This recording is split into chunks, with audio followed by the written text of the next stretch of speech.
Y si lo voy a resumir de una forma, es escucharlo, no dicho. ¿Cómo puedo escuchar yo un silencio? El coaching es un problema, eso es lo que dicen. Entonces yo me pregunto, ¿el problema es el coaching? ¿El problema son los coach? ¿El problema son los psicólogos que tienen envidia de estos, que hay algo que resuelven? O usted puede recibir una persona que literalmente se quiere matar, que quiere acabar con su vida y que no tiene a nadie, que no tiene familia, que no tiene nada, no tiene dinero, no tiene nada. ¿Usted cómo sostiene eso? Y yo cometí un error al principio. Yo me acuerdo que por leer, yo estaba nervioso por leer. Al principio yo lo que hacía era, bueno, háblame de tu familia. Luego decía, háblame de tu papá, pero ya me había dicho que se había muerto. Aldous Huxley dice algo que a mí me gusta mucho, una frase que me gusta mucho es: cuidado con lo que deseas porque podría cumplirse. Buenas, estamos en un nuevo capítulo de 5 Estrellas Podcast. El invitado del día de hoy, Alejandro Correa, lo voy a presentar de lo micro a lo macro. Él estudió psicología, hizo el énfasis organizacional y adicionalmente se escabulló en uno que otra clase de otros dos énfasis, del clínico y del de gestión humana. Entonces salió bien preparado el hombre. Adicionalmente se postuló para ser representante estudiantil y terminó siendo elegido y haciendo esa importante labor. Tras esto se graduó y hizo la maestría en psicología del trabajo y de las organizaciones, mientras también estaba trabajando en paralelo en Sapiens Humano, donde actualmente todavía trabaja y tema del cual hablaremos ahorita un poco. Allá él hace consultoría y también trabaja en procesos de selección y bueno, ahorita profundizaremos un poco más en eso. Y actualmente también es docente en la universidad, pero no es cualquier docente, sino un docente muy querido por los estudiantes. Primero porque ha fortalecido mucho con ellos la conexión gracias a su escucha profunda, que es algo que he escuchado a varios estudiantes que lo han sentido como muy, muy especial. Y también porque ha podido imprimir un sello distintivo en el tema clínico dentro de lo organizacional. Entonces, bueno, esa es la pequeña introducción y bienvenido, Alejo.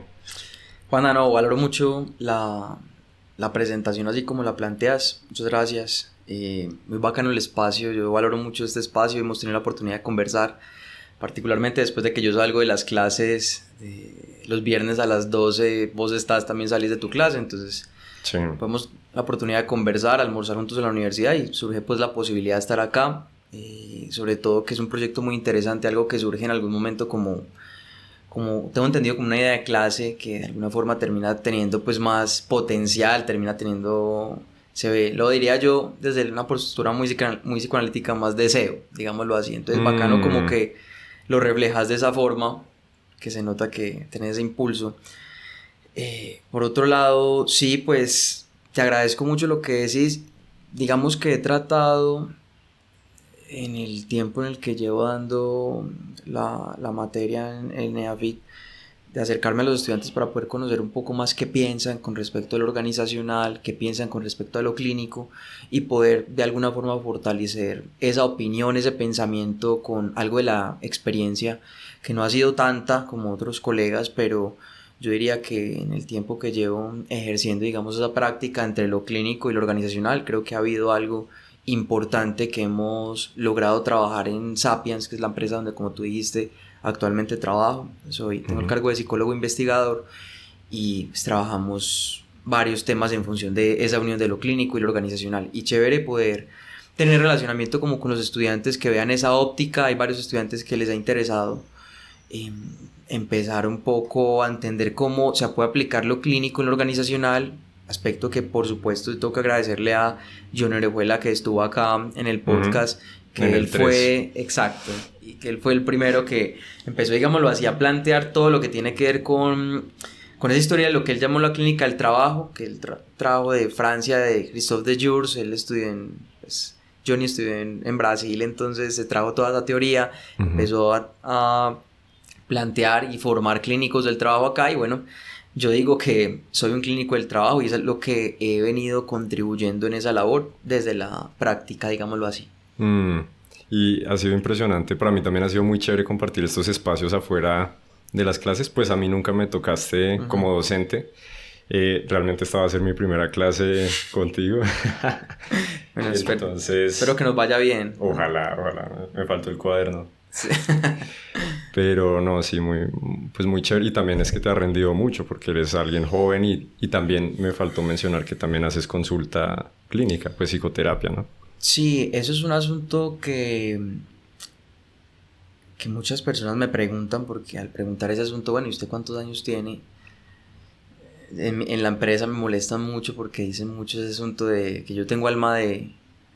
Yo tengo alma de viejo, Ujú. que yo me duermo muy temprano, que yo no tomo. Entonces, que cada vez que yo salgo con mis colegas, que yo sí, la cerveza y todo eso, yo no.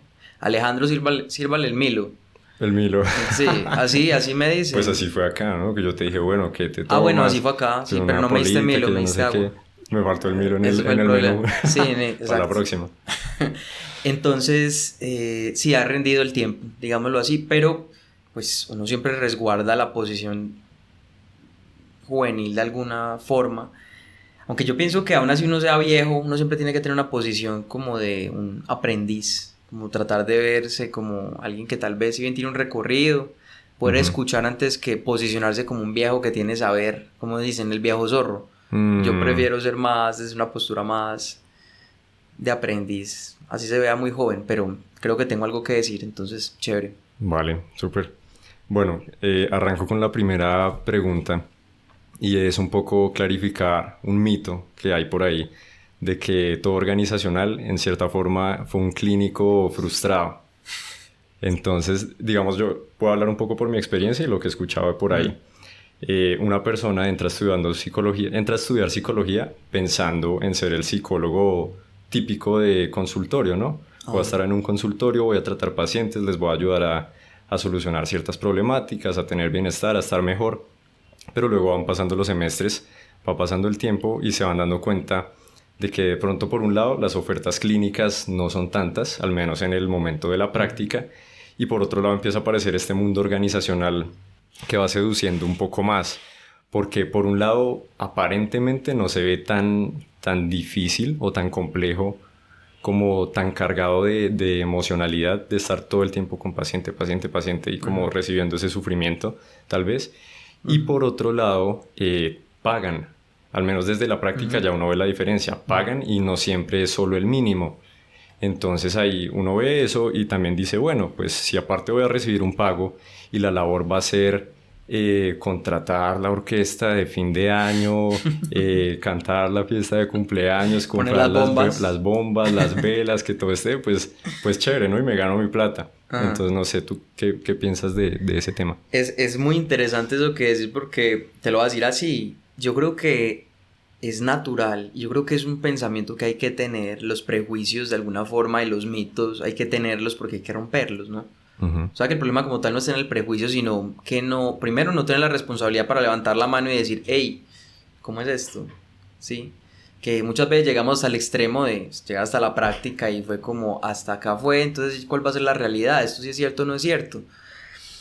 Yo creo que el psicólogo organizacional tiene una función y tiene un papel importante dentro de lo clínico, pero ahí habrá que preguntarse un poco qué es eso de lo clínico. Es decir, hay un Ujú. imaginario social, ¿cierto? Por supuesto, y no vamos a decir que es falso, que lo clínico es la representación social del psicólogo, ¿sí? Es el que está atendiendo en un consultorio particular. Otra posición es está en una clínica, en un hospital trabajando lo que tiene que ver con psicología de la salud, algo más específico en ese ámbito.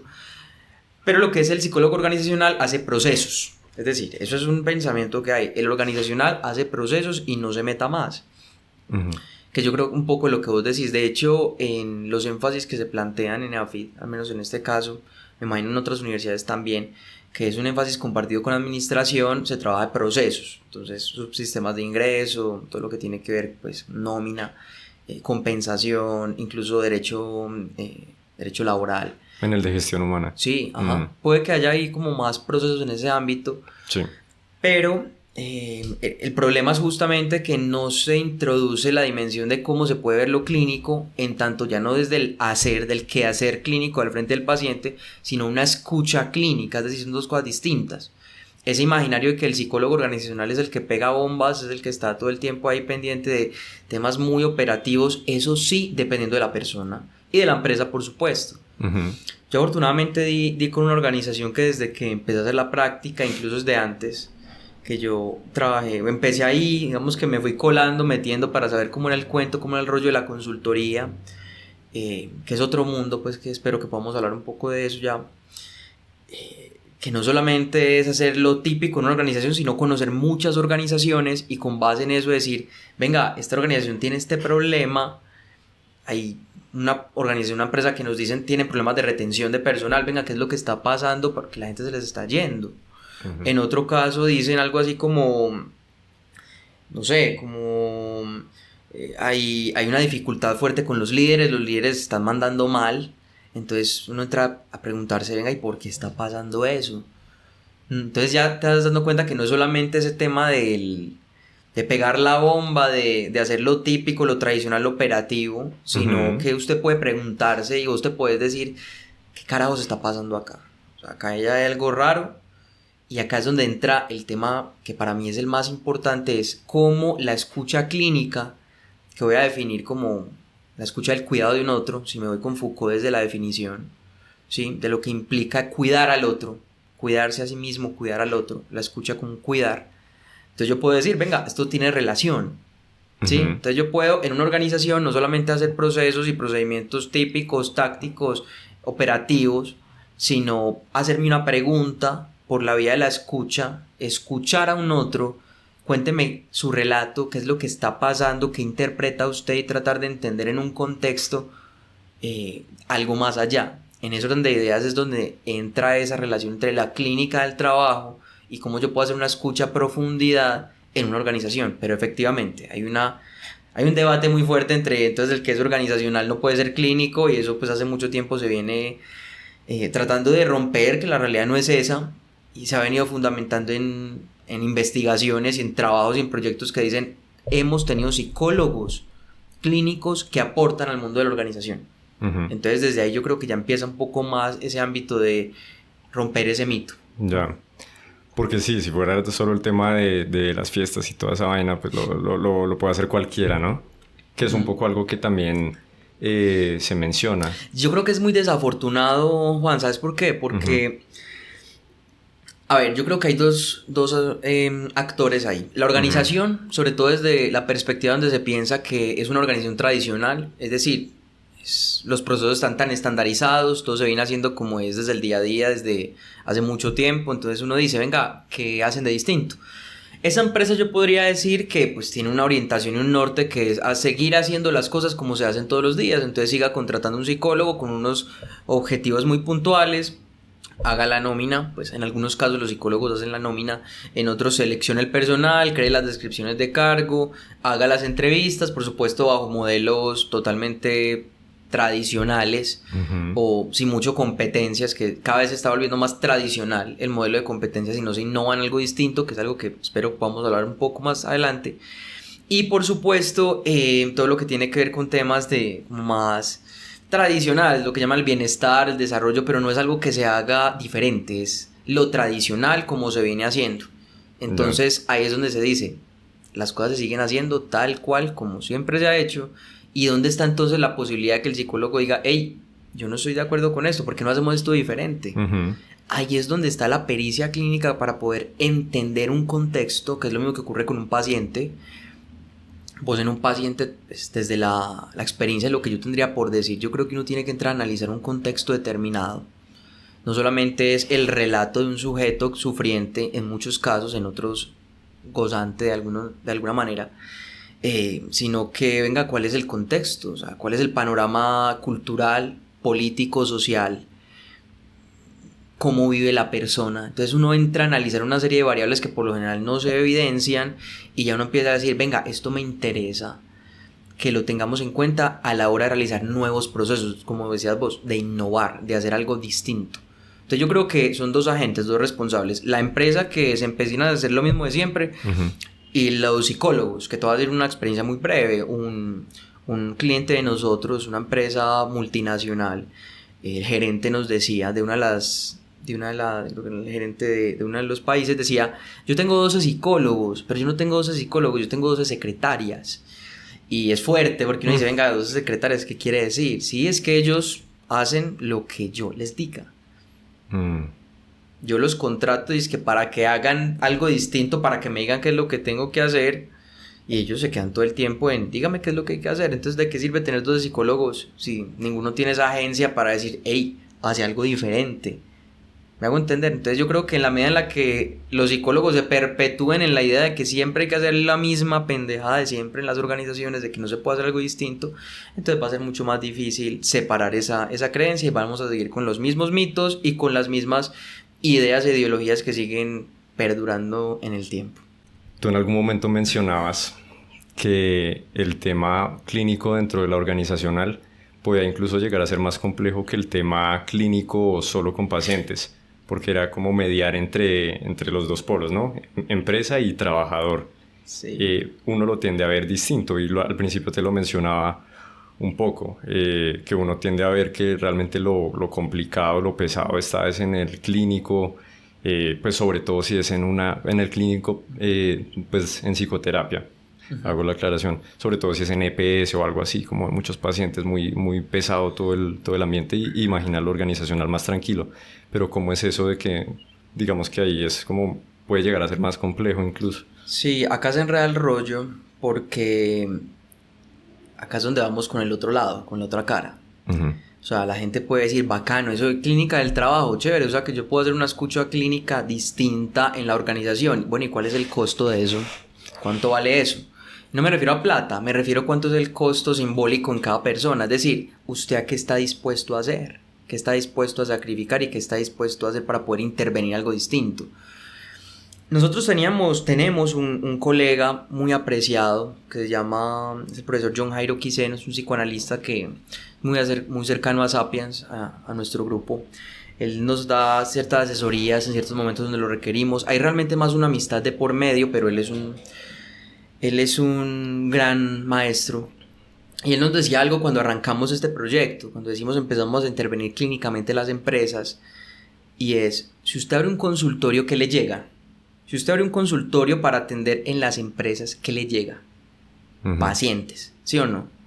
Y fue muy particular porque él dice eso y retumban nosotros, pacientes. Pues sí, pero usted ha dimensionado eso. O sea, sabe lo que es atender clínicamente, tener una escucha a profundidad. Eso representa bastante porque pues una cosa es un sujeto, una persona que llega diciendo tengo un problema, recomendado a usted psicólogo, y otra cosa es que la empresa diga hay un psicólogo para atenderlo usted. Eso tiene de largo y de ancho. Uh-huh. Legalmente, dentro de los éticamente, porque también es decir, ¿cuáles son los niveles? Yo no hago una psicoterapia en una empresa, eso es claro, eso tiene que ser muy, muy, muy, digamos, preciso, porque no es una psicoterapia, más bien una asesoría con el objetivo de un punto que la persona trae. Es más, yo no sabría si decirle de entrada a un paciente, es un sujeto sufriente, que busca que alguien lo escuche, que busca que alguien lo pueda auxiliar, al menos que no se ahogue con eso que está sintiendo, y a partir de ahí esa persona va a escuchar y va a determinar cuál puede ser la acción pertinente. Ejemplo, una remisión a una PS. Uh-huh. Tuvimos un caso muy delicado en una organización cuando lo hicimos, eso fue yo no recuerdo cuándo fue, me parece que fue hace 2 años, 2 o 3 años, que un colaborador de una organización que asesoramos se suicida, y eso, pues el tema del suicidio en el trabajo es un tema muy delicado, y lo que más hay que hacer es primero cuidar la empresa, cuidar las personas, porque sabemos pues que eso tiene unos efectos, ¿no? A nivel colectivo eso puede llegar a tener unos efectos, no lo digo generalizando. Entonces lo que hicimos es una intervención grupal, lo que hicimos es conversar con cada uno por separado, pero darles la posibilidad de hablar, ¿no? Limitando en que tratamos de tantear quiénes están más afectados, quiénes tal vez no lo evidenciaban tanto. No quiere decir que los otros no están afectados, pero efectivamente hay unos que se afectan mucho más que otros. Entonces lo que hicimos ahí fue con unas personas muy puntuales que se afectaron, hubo unos casos fuertes, incluso hubo un ataque de pánico, un cierto desencadenamiento incluso, digámoslo, prepsicótico, unas características alucinatorias fuertes, y nos tocó remitir. Eso ya no es nuestro, o sea, ahí está el límite. Ya. Yo no le hago psicoterapia a una persona en un trabajo, yo le hago una escucha sostenida para saber cómo oriento y remito. ¿Cómo trazas la división? ¿Cuándo se vuelve psicoterapia? Ok, no se trata tanto desde la experiencia nuestra plantearlo como... Primero el encuadre es clave. Hay que hacer un encuadre. Hay que hacer un encuadre donde dictaminemos en qué consiste el espacio, cuál es el número de sesiones que vamos a hacer, cuál es el alcance. El alcance tiene que quedar muy claro. Y tal vez si se lleva a otro nivel donde la cosa no cambia, de hecho puede empeorar, nosotros tenemos la responsabilidad ética de dictaminar y decir, ¿y para dónde va? Entonces, eso a psiquiatría, una remisión a psiquiatría, a la PS, que ya haya un asunto médico por medio, porque estamos hablando de un tema laboral, ¿cierto? Entonces ya hay que entrar a ver cuál es el alcance. Por eso es muy importante, es lo que yo planteaba mucho en la clase con mis estudiantes, como que si bien sí se puede aplicar la clínica en las organizaciones, no lo asemejen como si fuera una psicoterapia.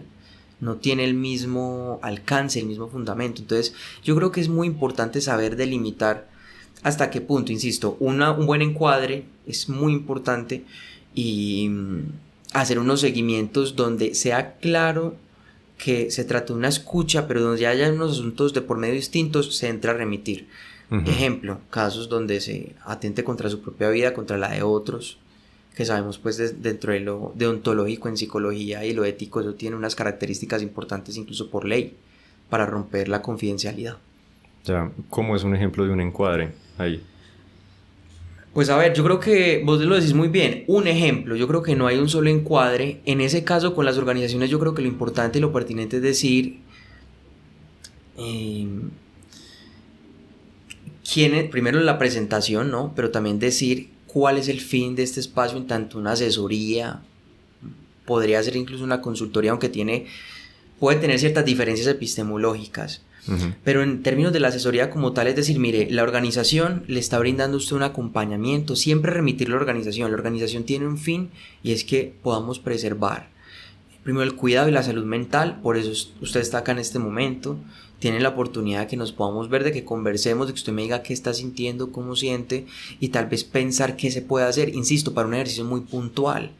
Es una asesoría, ¿no? Tiene un inicio, tiene un fin muy, muy limitado, una psicoterapia pues tiene un margen, ya dependiendo obviamente de la orientación del campo, pero por lo general sí es distinto, donde no necesariamente va a tener un alcance en todas las corrientes por igual, sino que en algunas se puede desplegar un poco más de tiempo, un poco menos de tiempo, la periodicidad cambia, y acá dependiendo del caso en lo organizacional también puede haber una variación en la periodicidad. Si yo veo que al principio, digamos, hay una pérdida de un padre, de un colaborador, y lo que representaba ese padre para el colaborador es una cosa pues tremenda, era un dios, como me decía alguno, un superhéroe, ¿sí? Un superhombre, era la explicación, un superhombre. Entonces fallece ese superhombre, lo que representa esa pérdida es mucho. Entonces yo no le voy a decir nos vemos en 8 días y ya, sino venga, ¿cuántas veces hay que verlo?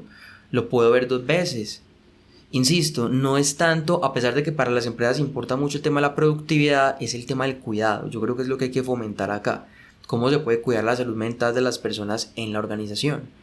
Un espacio limitado de escucha donde el colaborador más que el espacio en sí mismo, es que el colaborador se siente acogido por un otro, y ese otro, si lo vamos a utilizar en términos psicoanalíticos, como si fuera un gran otro, ¿sí? Ese gran otro en el psicoanálisis, que es esa figura de autoridad, es esa figura que superpone el lugar del conocimiento, de la autoridad de la ley. Entonces, que la autoridad de la ley, la organización se empecine a cuidar a los colaboradores, pues tiene un buen efecto. Entonces yo creo que ese es más o menos un ejemplo de un encuadre como podría hacerse. Aunque, insisto, hay una cantidad. Yo creo que hay tantos encuadres como hay psicólogos. Cada quien le pone su impronta, por supuesto, ¿no? Claro. Hay otro tema del que has hablado, pues de la mano de la clínica psicoanalítica de Johnny y todo ese cuento.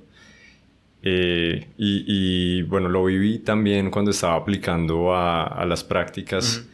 El hecho de que en algún momento estaba aplicando una práctica organizacional en una empresa gigante. Sí. Todo iba muy bien. Yo pensé que yo les estaba gustando. Ellos me estaban gustando a mí también. O sea, súper bien. Y en algún momento, ya en una de las últimas entrevistas, la chica me preguntó que yo por qué corriente me iría. En ese momento, si me graduara, yo por qué lado me iría. Yo le dije que por lo psicoanalítico. Y ella me dijo, bueno, listo. ¿Y cómo emplearías lo psicoanalítico dentro de una organización? Y ahí ya cortocircuito. Sí, no, corchado. Ya. Porque yo sabía Hasta ahí llegamos. que tú y que Johnny emplean eso y que les va muy bien, pero ella me dijo, en una organización se tiene que cumplir con ciertas metas, hay una mano de métricas que tienen que hacerse, y lo psicoanalítico es algo que tiende a ser un poco más etéreo, que dura más tiempo, y yo realmente sentí que en ese punto sí me quedé corto, porque yo le dije, no, hay unas personas en la universidad que lo hacen muy bien y teóricamente funciona y todo, pero yo no supe decirle cómo carajos es que se emplea, porque sí suena medio contraintuitivo, y lo que me dijo realmente, yo dije, pues tiene un punto, pero supongo que efectivamente no se aplica, tú mismo has dicho, ni siquiera es una psicoterapia, y supongo que no va a tener las mismas cualidades de un psicoanálisis tradicional. Entonces, ¿cómo funciona ahí el psicoanálisis? No, es una muy buena pregunta, Juan, porque es que yo creo, a ver, yo tampoco voy a juzgar a la colega, tampoco la voy a juzgar, porque si hay un imaginario que yo creo que es muy claro en torno al psicoanálisis, y se imagina a Freud y a Lacan, y se imagina una cantidad de digamos, pensamientos y técnicas que pueden ser muy ortodoxas. Te voy a poner un ejemplo, algo así como que entrada la regla fundamental de Freud, hable de todo lo que se le venga a la cabeza sin importar nada. Yo pienso, eso en un encuadre hay que saber cuándo se hace, ¿no? Hay que saber en qué momento se hace, en qué momento no se hace. Entonces, si se piensa desde las bases formativas en las universidades, donde se ven fundamentos, entonces todos los psicólogos ven los fundamentos de cada una de las ramas, no se emplea tanto a profundidad las técnicas, y yo diría la casuística, sino las generalidades de los casos. Entonces yo creo que hay un problema muy grande. ¿Pero cómo es eso? Es decir, yo podría interpretar que todos los psicoanalistas son iguales. Ya. Es que hay que dividir. Una cosa es el psicoanálisis, otra cosa los psicoanalistas, ¿no?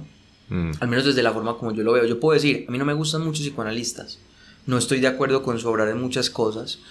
Me parece que el psicoanálisis tiene cosas muy interesantes. Tampoco voy a decir que es hegemónicamente lo único. Yo creo que hay más técnicas y más cosas. El hecho de que yo intervenga a partir de un modelo, una propuesta psicoanalítica, pues no quiere decir que todos los psicoanalistas intervengan de la misma manera. De hecho, pues yo no me determino, yo no me considero un psicoanalista, yo me considero más un psicólogo que se orienta por una práctica de una escucha profunda y utiliza pues unas técnicas psicoanalíticas, ¿no? Digamos que ya es todo ese tema del formalismo, de los procedimientos y ese discurso, ese gran otro que termina siendo peor, porque no le termina prendiendo velas a la gente, ¿sí? Entonces ya no solamente Freud y Lacan se murieron hace rato, y sí, le estamos muy agradecidos, sobre todo con Freud fundó unas teorías interesantísimas, pero incluso hoy por hoy hay una cantidad de escuelas. Entonces empieza la ANEL, los foros del campo lacaniano, más general la AMP, la Asociación Mundial de Psicoanálisis, y una cantidad de cosas que de alguna forma empiezan a desbordar lo que es el imaginario del psicoanálisis. Es esto. Entonces, de alguna manera, quien sea el docente de psicoanálisis en una universidad, pues venderá su idea de psicoanálisis. Yo creo que es un problema. Todas las universidades no piensan de la misma manera, precisamente porque cada quien vende su idea. Sí. Yo trato de vender el psicoanálisis de una forma más, al menos, pues, primero, mi material no es psicoanálisis, sí trabajo en función a transmitir cómo se puede hacer una escucha profunda, que para mí, el psicoanálisis tiene mucho potencial ahí. Y si lo voy a resumir de una forma, es escucharlo no dicho. ¿Cómo puedo escuchar yo un silencio? Es decir, hay personas, psicólogos, para ser más específico, que dicen, es que usted se quedó callado. Es que esta persona está hablando con el jefe y se quedó callado. Entonces ese silencio quiere decir esto, esto y esto. No, espera un momentico. No, como dice Lacan ahí, no concluya tan rápido, ¿sí? Trate de comprender antes de concluir. Creo que eso es una falla que tenemos los psicólogos. Queremos concluir ya. Entonces yo lo que puedo pretender es decir, a ver, ¿cómo esto que esta persona me dice, un silencio, me puede decir mucho más? Pero siempre como una hipótesis. Eso es clave. Y yo creo que ahí es donde te empiezo a responder un poco la pregunta que te hacías con respecto a esta persona en la práctica, en la posibilidad de la práctica. Porque claro, el imaginario es muy certero. Es decir, usted piensa que el psicoanálisis es algo, primero, como si yo le fuera a hacer una psicoterapia a una persona en una empresa, o que el proceso de selección va a ser, ejemplo, ¿cómo lo digo? Como preguntas de la madre y cosas a profundidad que realmente no tienen un fundamento, que yo no tengo la capacidad de sostenerlo en el tiempo. Yo tengo una hora en un proceso de selección que es reglamentado. Para O sea, entrar yo tengo... a la niñez y no Sí, sé qué vainas. a ver, y yo te puedo decir algo, yo sí puedo preguntar por la niñez, pero yo tampoco lo voy a hacer de una forma, pues, tampoco como se haría en una consulta con cierta transferencia ya, es decir, con cierta empatía en la relación analítica, terapéutica. Yo lo que hago, yo puedo preguntar ampliamente, bueno, hábleme de usted, ¿quién es Juan David? O hábleme de su niñez. Hábleme de su niñez, es algo muy amplio. Muchos entrevistados nos decían, bueno, ¿y qué quiere que le diga? No, lo que se le venga a la cabeza. Si se le vino a la cabeza hablar del colegio, y ese hablar del colegio vino a hablar de cuando le hacían bullying en el colegio, yo nunca le pregunté eso, sino que le empieza a hablar y encima le estaba feliz hablando de eso, que es otra cosa. Entonces yo puedo empezar a interpretar como unas hipótesis. Entonces esta persona, si él mismo, sin que yo le preguntara, empieza a hablar del bullying, empieza a hablar de personas que no le caen bien, empieza a hablar de la forma como se relaciona con los otros, y yo en ningún momento le pregunté nada, yo le pregunté, hábleme de su infancia. Uh-huh. Es más, casi que se lo digo como, ¿me podría hablar algo de su infancia? En ningún momento le estoy direccionando a nada. Eso realmente, y si hay que profundizarlo, es una entrevista, lo que yo llamo una entrevista clínica. Eso es lo que hacemos nosotros en Sapiens. Nosotros trabajamos las entrevistas de una forma diferente. Hoy por hoy, pues yo tengo el orgullo de decirlo, formamos a la Universidad de AFIT en el modelo, al área de gestión humana, en selección clínica, en entrevista clínica más bien, para la selección de personal. Luego fuimos a la Universidad de los Andes en Bogotá, formamos la Universidad de los Andes. Próximamente ahorita en junio arrancamos con la Universidad Javeriana también. Es decir, es un modelo que las empresas ya están diciendo, venga, lo tradicional no solamente, yo no tengo nada contra las competencias, es más, en Sapiens tenemos una psicóloga que es cognitivo-conductual, que yo la admiro mucho, que es Juliet Flores, y ella tiene una capacidad tremenda para rastrear competencias y es muy valioso. La cuestión es hasta qué punto eso es suficiente y de pronto qué podemos hacer para complementar un poco más. Entonces yo creo que el imaginario es que psicoanálisis, yo diría, es un modelo de escucha profunda que Juan David puede ir allá y en vez de hacer la pregunta típica de competencias de dígame una ocasión donde usted ha trabajado con sus compañeros en equipo y donde haya sido difícil hablar con uno de ellos y cómo ha contestado al respecto, usted ya lo orientó. Sí. Ya lo orientó, sí, ya le dijo que... Y así fue en todas las entrevistas, o sea, ya tengo la respuesta, ya estoy que la digo. Exacto, o sea, el otro no ha terminado la pregunta y usted ya sabe qué va a responder. Total. Es más, lo más probable no es que usted diga mentiras, pero lo más probable es que algo de eso que usted dice, pues usted tuvo el tiempo de pensar porque ya intuyó cuál es la pregunta. Claro, está ensayado. En cambio, usted le preguntan, hábleme del colegio. Primero, ¿quién va a esperar eso? ¿Quién va a esperar eso así de esa manera? Algo tan amplio, porque usted sí podría decir, bueno, háblame cómo fue la relación con tus amigos en el colegio. Para nada. Yo puedo esperar que me hable de un profesor que era como un papá y yo preguntar, bueno, ¿y qué hacía que este man fuera como tu papá? Y que él diga, no, es que me trataba muy bien y cada vez que yo cometía un error, él siempre me decía que no se preocupe. Esa información no me serviría a mí en lo organizacional. No me serviría a mí entender cómo el otro representa esas figuras de autoridad para saber cómo se podría replicar. Claro. Y en ningún momento le estoy siendo invasivo, en ningún momento estoy diciendo, hábleme de cómo su papá o hábleme de cómo su otro jefe hacía tal cosa, sino que yo simplemente empecé hablando algo muy ambiguo, algo muy amplio. Entonces mira que es una falacia y es una lástima, pues, pero como te digo, yo entiendo a la colega que piense, no, es que ese psicoanálisis entonces es muy amplio. Eso ni siquiera es psicoanálisis, eso es clínica, eso escucha a profundidad. Yo podría pensar que incluso un psicólogo de otra orientación también podría hacer lo mismo. Sí, porque es transversal, ¿no? Sí. La escucha profunda debería estar la clínica es todas. transversal. Ajá. Exacto. Hay otro tema que me llama la atención y que fue, digamos que en cierto momento, algo que yo dije como dije esa vaina, que fue una vez en un almuerzo que estábamos ahí hablando y yo dije que yo escogí una vacante por encima de otra porque una era selección y otra era más el tema de bienestar. Y yo esa vez dije, no, pues yo no quise selección porque eso es como lo más básico que puede hacer un psicólogo. Y luego, no sé si Anto, quién fue como Alejo hace selección y yo, ay, hijo de madre. Pero bueno, pues digamos es como lo que a uno, ciertas personas, incluso profesores, han llegado a vender en cierto sentido. Como que sí, la selección es ese pedazo más procedimental que toca hacer y que no requiere de tanto como tanto bagaje o tanto pensamiento. No, no sé qué piensas de eso. No, totalmente pertinente tu comentario. Es que ese es el pensamiento que hay. O sea, no lo pensé solamente por ser un estudiante. Es que hay psicólogos que hoy piensan lo mismo y psicólogos que tienen 12 años, 15 años de experiencia dicen, es que seleccionar es técnico. Es decir, es un procedimiento técnico en una organización que tiene un fin, conseguir a una persona que ocupe una vacante. ¿Para qué? Para contribuir al proceso productivo de la organización. Ya. Eso es la parte técnica. Eso no tiene ciencia. ¿Qué es lo que tiene ciencia? Ciencia, ¿cómo hago yo para llegar a eso? ¿Cuál es el medio? ¿Cuál es el método? Te voy a contar una anécdota. En la universidad, cuando estábamos en octavo semestre, que es el semestre de práctica, todo el mundo, para variar, todo el mundo es, yo quiero clínica, organizacional, no, qué pereza organizacional, seleccionar personal, qué pereza. Uh-huh. Y había algo que me llamaba la atención, yo en ningún momento, pues, yo de hecho, yo te lo digo una cosa, yo no tuve ninguna entrevista nunca, con ninguna, es más, a mí no me mandaron ofertas de la universidad, porque 2 semestres antes de que yo me tuviera que hacer la práctica, yo conocí Sapiens, y yo me metí allá, y me gustó, y yo fue que después dije, hey, yo puedo hacer la práctica acá, dijeron, bueno, no tenemos la vacante, pero yo creo que se puede hacer algo. Entonces yo técnicamente nunca lo supe, pero yo escuchaba a mis colegas, a mis compañeros. Yo te quiero hacer una pregunta ahí. Sí, dale. Qué pena te interrumpo, pero ¿tú por qué elegiste ese énfasis organizacional y no clínico? Como en contracorriente de todo el mundo.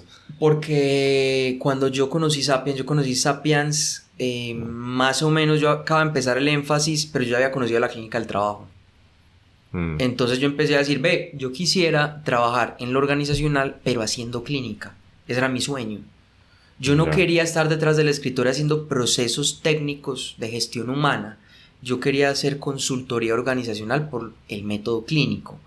Es lo que hoy hago, es a lo que me dedico con muchas empresas. Entonces ese fue como tal el motivo y bueno, la verdad todo se dio. Okay. Todo se dio porque luego yo llegué a la empresa Sapiens y yo llegué y Johnny, le conté a Johnny la experiencia y me dijo, regálales este libro, el libro de clínica del trabajo. Se lo regalé y yo les dije a José Fernando Ortiz, que es el líder de Sapiens en este momento, y a Germán Ortiz, que es el líder de todo el grupo IA, cierto que es, Sapiens está inscrito en un grupo organizacional que componen varias empresas, entre ellas está Sapiens, otra que es Ingeniería Apropiada, otra se llama Triangular y otra se llama Eurexia. Entonces yo le entrego el libro a ellos dos y yo les digo, mire, eso que ustedes hacen hoy, ustedes no lo saben, pero se llama clínica del trabajo, mírelo acá. Ok. Ya, y eso fue impresionante porque, como te digo, la academia muchas veces va muy atrás, va muy lento. Muchas veces la práctica, las empresas van más rápido que los investigadores. Por eso yo siempre preferí privilegiar ese tema de la empiria, de los campos prácticos, de ir y ver, y después mirar eso cómo se relaciona con lo teórico. Pero por lo general van muy atrasados. Entonces, como te decía antes, tuve la experiencia de escuchar a mis colegas, porque como ya estaba con Sapiens, no tenía problema con la práctica, y decían, yo quiero clínica.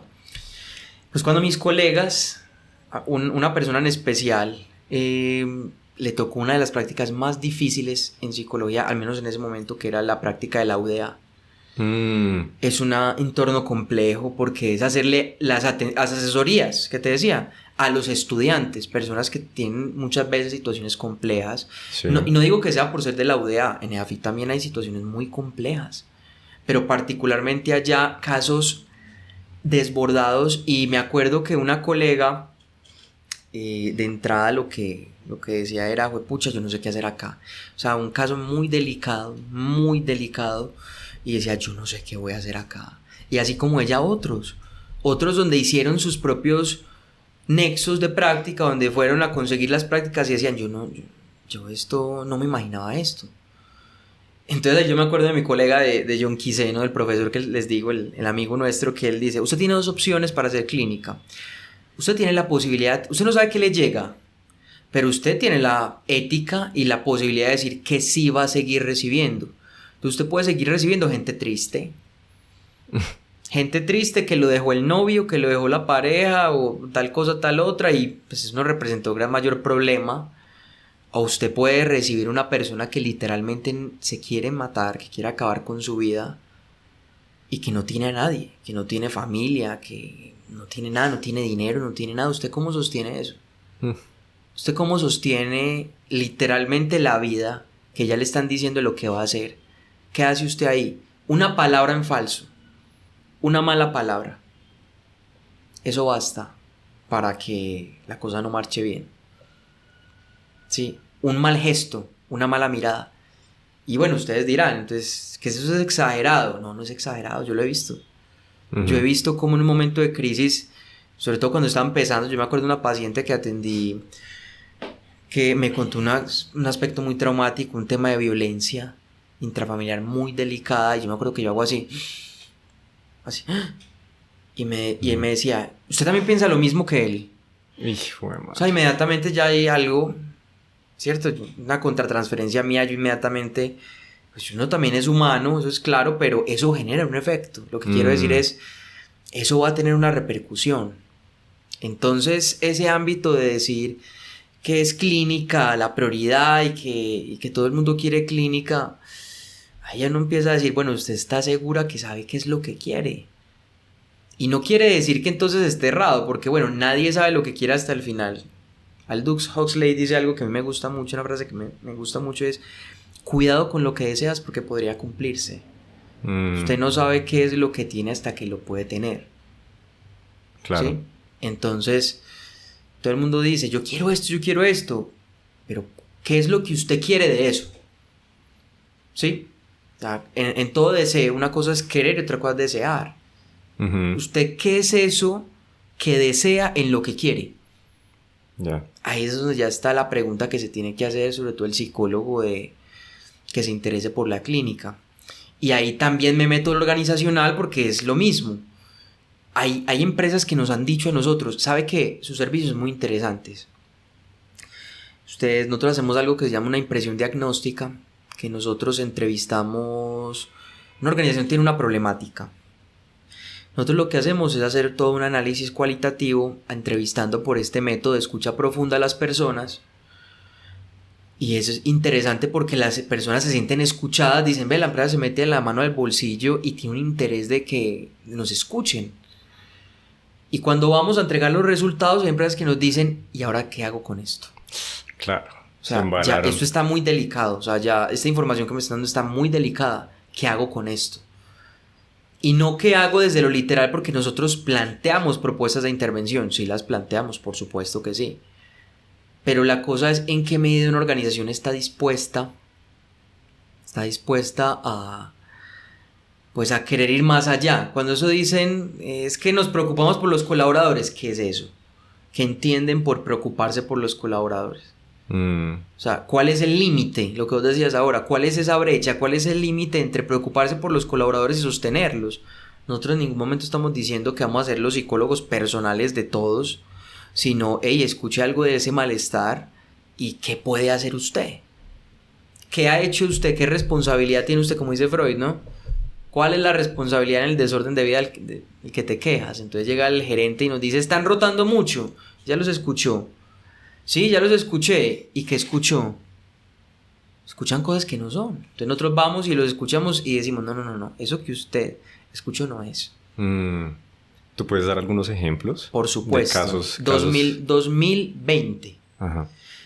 Época de pandemia. Tenemos una empresa grandísima, un cultivo de flores. No voy a decir el nombre, pero muy grande. Y ellos nos dicen, tenemos un problema. Y es que las operarias, por lo general mujeres, cabezas de hogar, están teniendo una dificultad y es que se ausentan. El índice de ausentismo está altísimo. Ellos dizque indagaron y decían que había un problema con sus hijos, que por lo general eran adolescentes por temas de consumos de drogas.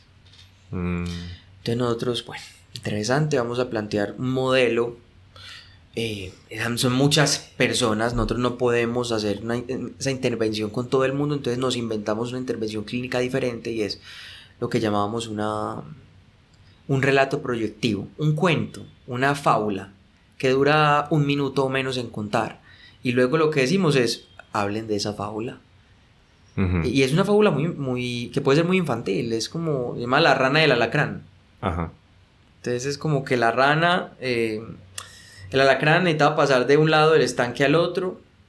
El alacrán le pide a la rana, llévame en tu lomo, por favor. La rana le dice, no, porque me vas a picar.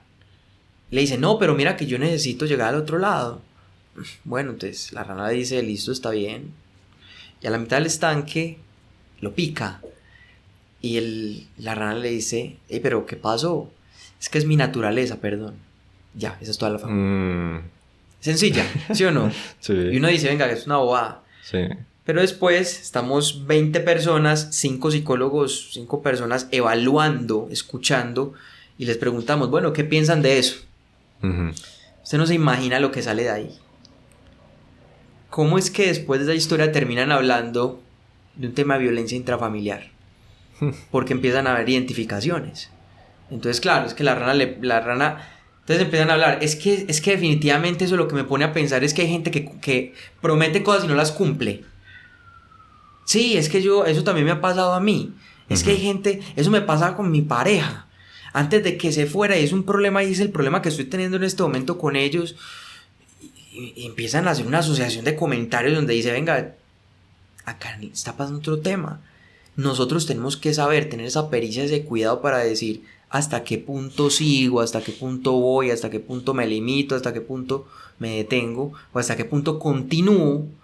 Y claro, hay llanto, pero al final hay alivio, porque se sienten escuchadas, porque no encontraban un lugar para poder hablar, y más, que se sienten respaldadas por un grupo. Entonces luego vamos a la empresa, hacemos todo el análisis diagnóstico y decimos, mire, su hipótesis es incorrecta. Es como Google, tiene una empresa que le pagan hasta la guardería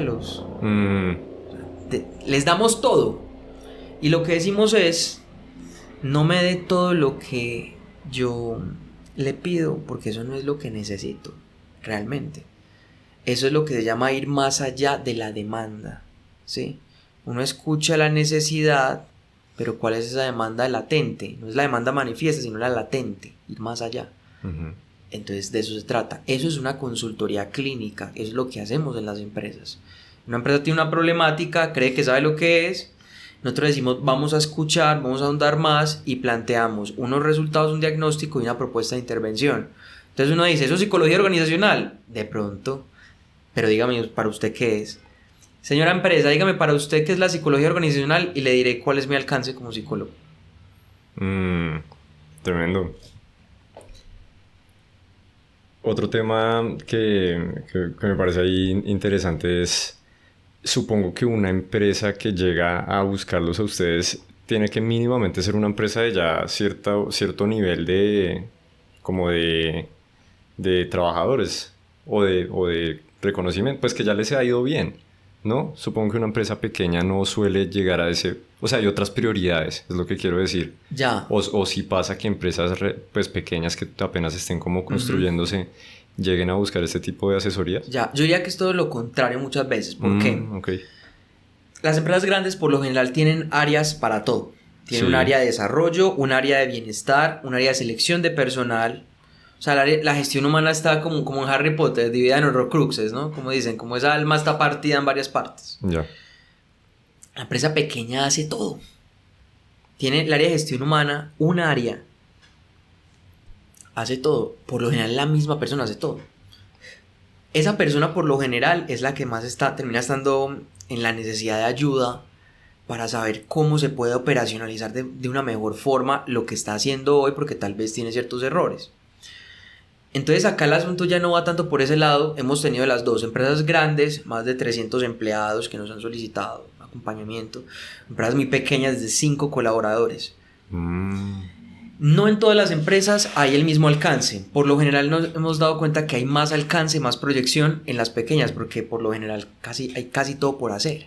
Ya. Incluso la empresa que diga que es pequeña, que puede tener menos de 50 empleados, que diga ya tiene todo montado, hay cosas por hacer. Yo te diría, en la grande también hay cosas por hacer, pero por lo general no ven tanto ahí. ¿En qué invierten mucho? Información. En información invierten mucho. Pero esta clase de diagnósticos, de asesorías, ya hay que entrar a revisar áreas puntuales. Te pongo un ejemplo. Hace poco hicimos una intervención muy interesante en una empresa muy, muy bacana en Cali, que tenían un asunto con el área de ventas.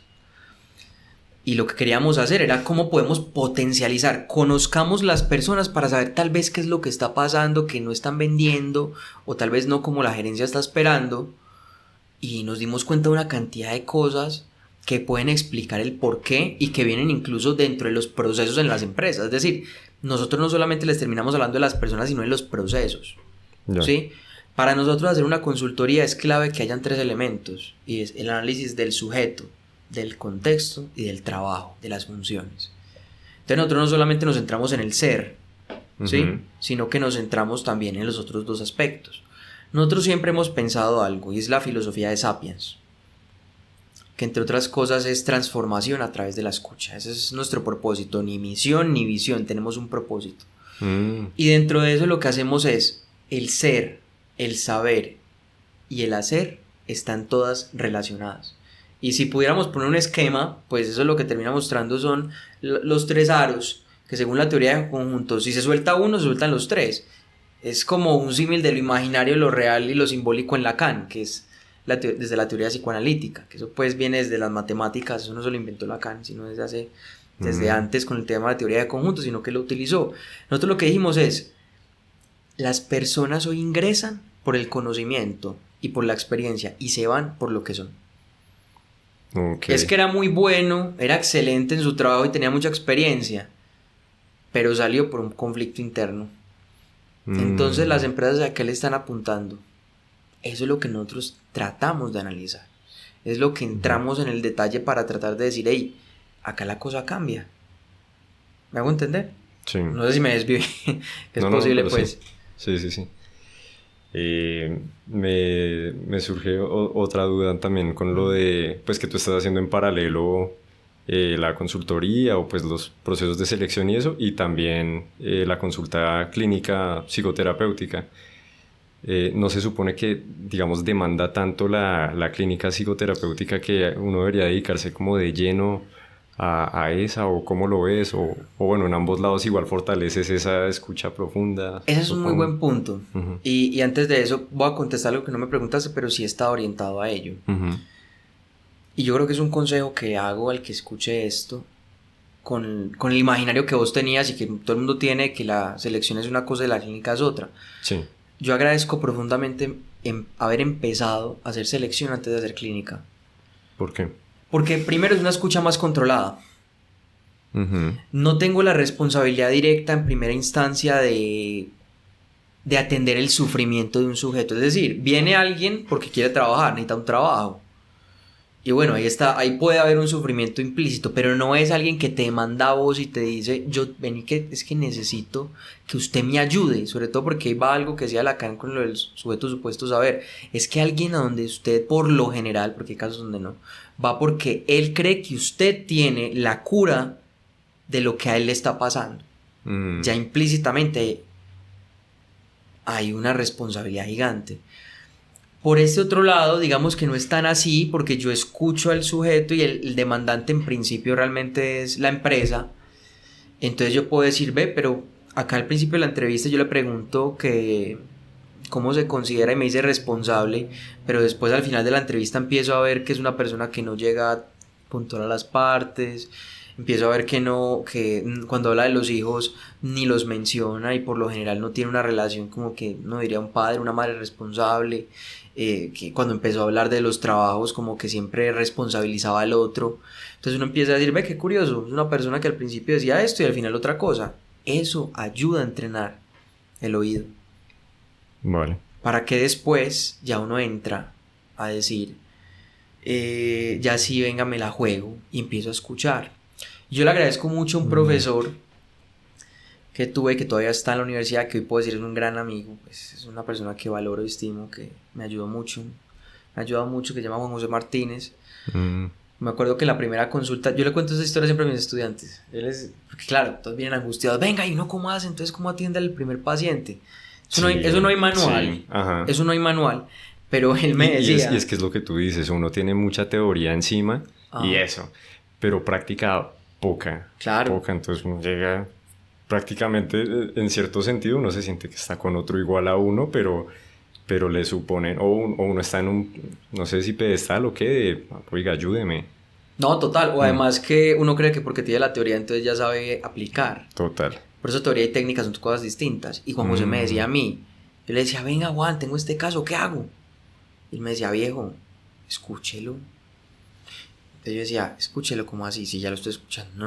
No lo oiga, escúchelo.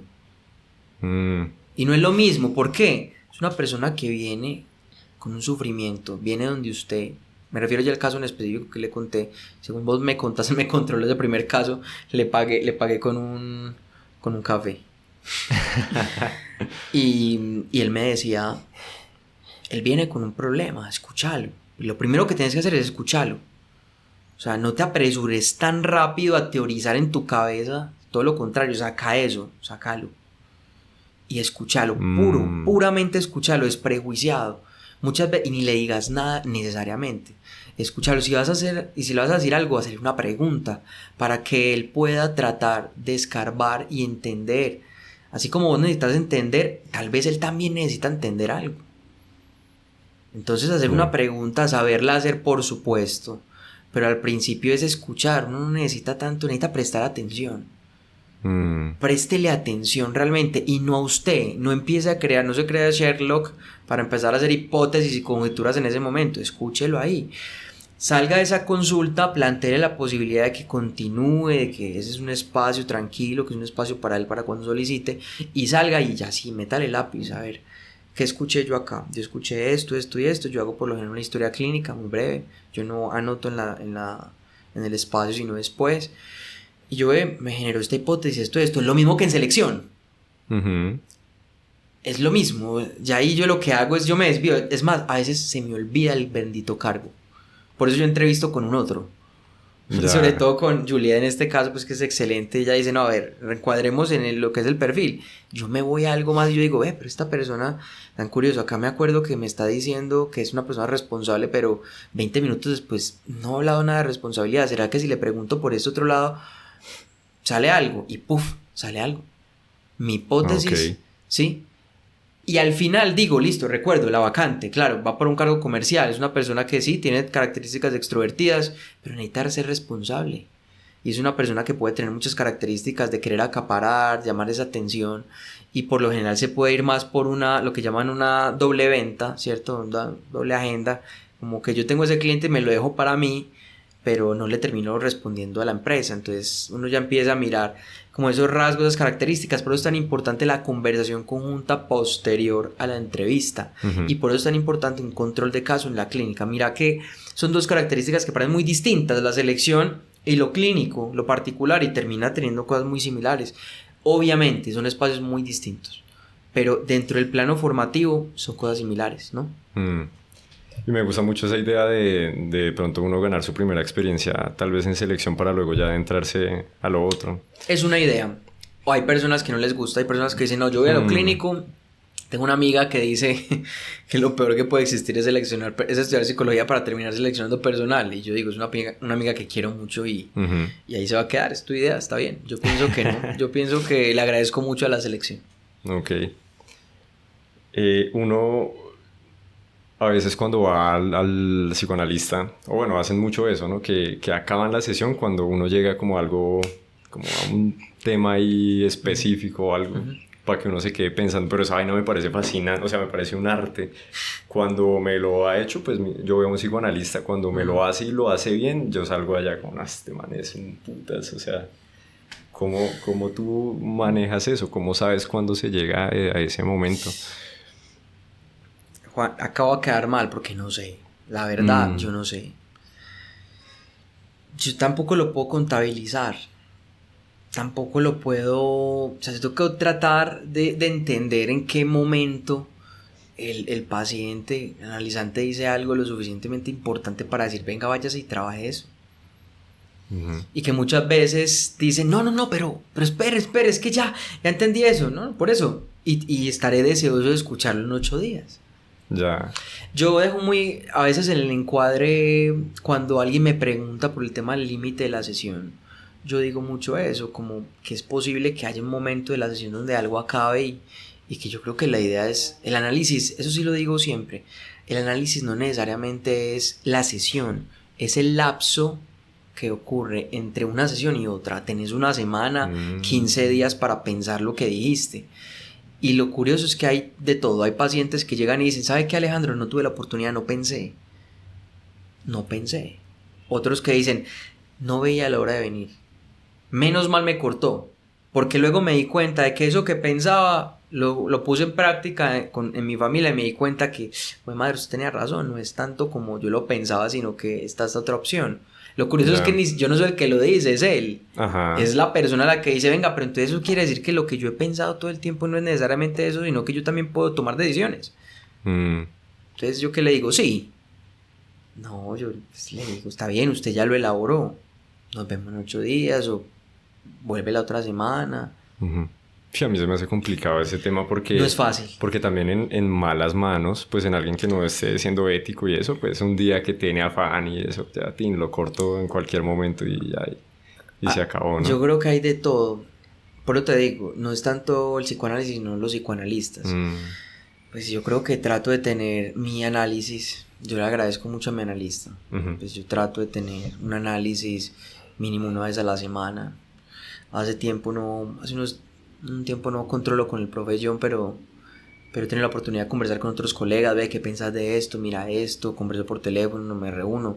Saber que uno no está solo, es lo que Freud decía al principio. Análisis personal, control de casos y la teoría, ¿no? Es necesario. Y yo diría que eso ni siquiera es para el psicoanálisis. Lo he conversado con psicólogos de otras orientaciones. Yo tengo psicólogos cognitivos, colegas que dicen, yo voy al psicólogo, yo necesito, haga algo. O sea, no se quede solamente con su saber. A usted se le puede aparecer ahí su pareja, su expareja, su mamá, su papá, alguien muy similar. Cuando me refiero a que se le aparece, no es que vaya y consulte literalmente, sino que hay algo en ese otro que lo relaciono. ¿Sí? Yo me acuerdo que en alguna vez me apareció una mujer, una paciente que tenía la misma edad de mi pareja, estudiaban lo mismo. Uy, no. Se llamaban igual. No, fregues. Encima. Y yo dije, salí de ahí y lo primero que hice fue pedir un control.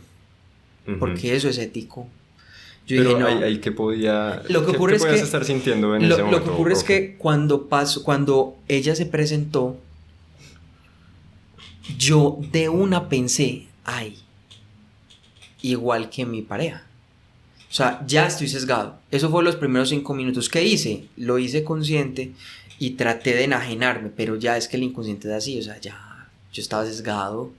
Ok. Entonces yo salí y dije, mira, y a mí me acuerdo que mi analista de control en ese momento me dijo, ve, ¿en qué se le pareció?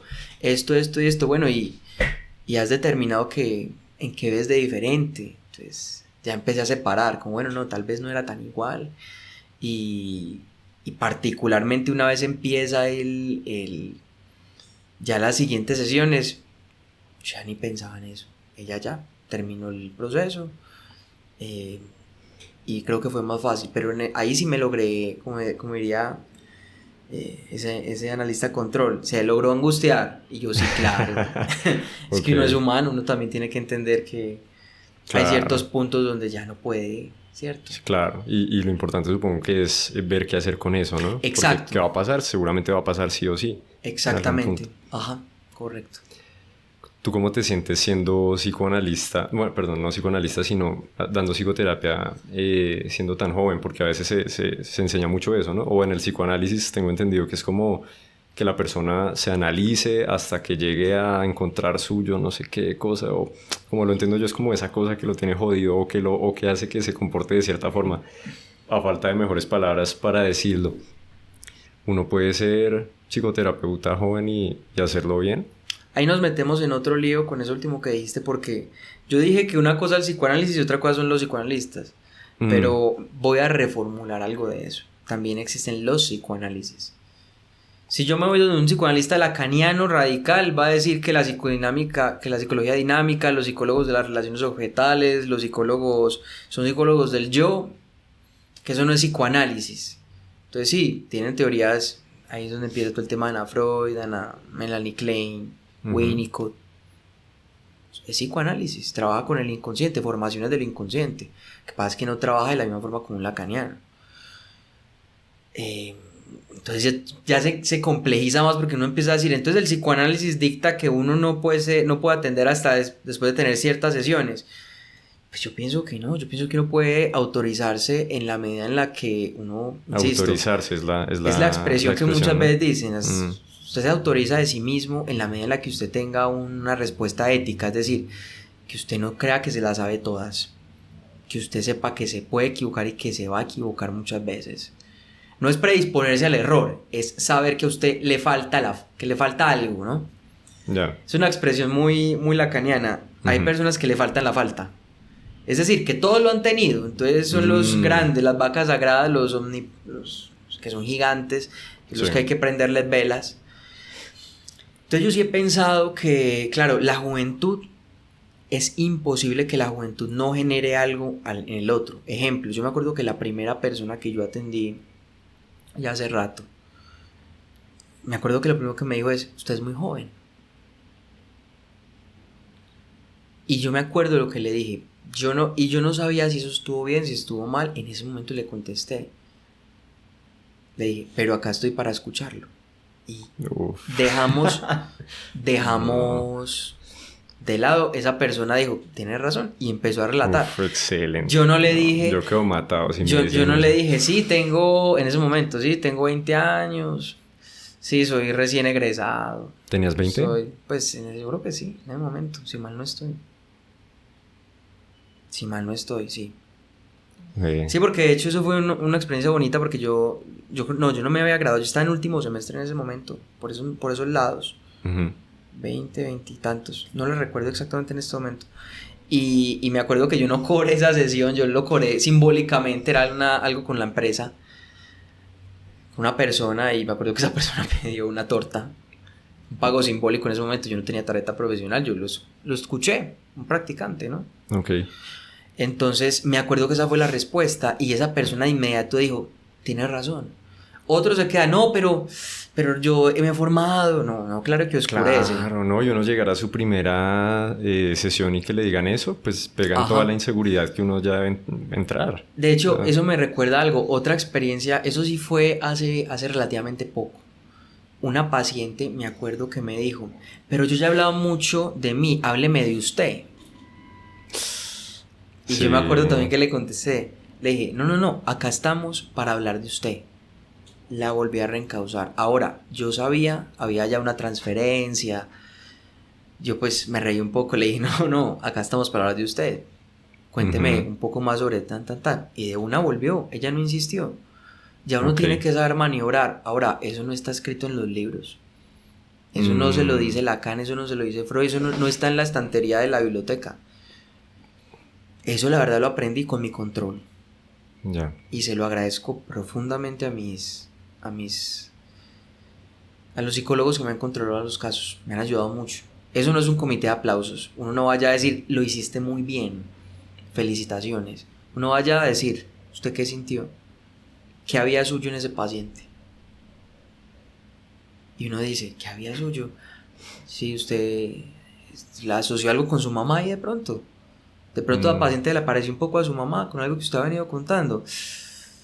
Uno tiene que estar preparado para escuchar lo que le tienen que decir con respeto, porque no tomárselo personal, porque si usted se toma personal lo que el otro le va a decir, se fregó. Si usted va a ir a un control y paga un control de caso o espera que gente de su confianza le diga cosas difíciles, como dicen ahí actualmente, conversaciones difíciles, que hay que tener conversaciones difíciles. Sí.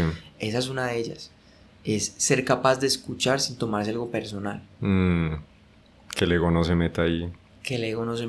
Entonces, no sé si eso contesta un poco la pregunta, me desvié. Entonces yo creo que desde lo joven, porque la pregunta que me hacías era, bueno, ¿cómo es eso de ser joven? Sí. También puede ser lo mismo al contrario de viejo, porque eso es otra situación. Sí. De hecho, eso yo lo converso mucho con mis estudiantes que me dicen, profe, páseme el contacto de un psicólogo, pero que no sea muy viejo porque no me entiende. Entonces fíjese que la juventud si la juventud no se salva, la vejez tampoco. Sí, y O no sé qué sí, pensás vos ahí. no, no, total, a veces, no es que, total, a veces uno no estar tan cargado de tanta teoría, de tanta experiencia, de tanta vaina, le permite ver otras cosas o ver el mundo de una forma mucho menos, sí, empapada de todas esas vainas. Entonces, muy bacano. Indiscutiblemente, yo creo que eso es lo que a veces más puede complejizar la cosa, pero pues yo creo que eso es un asunto de la práctica y que Mm, uno siempre termina siendo practicante, pues porque cada paciente es distinto, ¿no?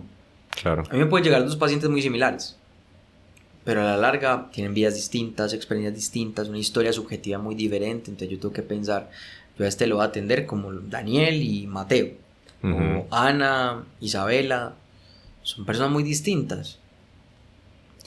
Te pregunto ahí cómo es el tema del control. Y bueno, para los que no sepan, es como este psicólogo al que tú vas cuando no se están Sí, dando o bueno, cuando tienes algún conflicto en la terapia. ¿Cómo es? O sea, no debería ser siempre uno mismo que ya te conozca bien o cómo funciona esa eso. es una muy buena pregunta. La verdad es que no va a haber una respuesta objetiva, pero yo sí me sigo mucho de una opinión muy bien argumentada y fundamentada de pues, que John Quiseno nos ayudó mucho en eso, es, puede haber una preferencia de tener su propio analista y un analista control externo. Otra opción es su propio analista y que su analista sea su analista control. Ujú. No vas a encontrar una respuesta objetiva. De hecho, todos van a pensar distinto. Están los que piensen es mejor separar los espacios y estará el que piense que con el analista, que porque ya se ahorra más. Unos lo hacen y lo he escuchado, Ujú. que por ahorrarse una cita. Ya, Que por, no, es que yo no le quiero pagar a mi analista, pero tampoco, y tampoco lo quiero pagar al otro. Yo prefiero un 2 por 1. golazo. Pues yo prefiero separarlo. Ujú. Yo sí prefiero separarlo.